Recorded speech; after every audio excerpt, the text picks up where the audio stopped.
သက်တနေ့မှာတမလွတ်အတွက်ပါရီပြင်ထားလေတမလွတ်အတွက်ပါရီပြင်ထားလေ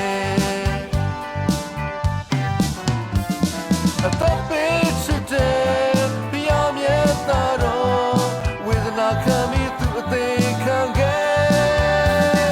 အပြစ်များလို့ရွေရေမလို့ရန်ယုံကြည်သူအတွက်သူပြင်ဆင်ခဲ့ပြီးယုံကြည်သူအတွက်သူပြင်ဆင်ခဲ့ပြီး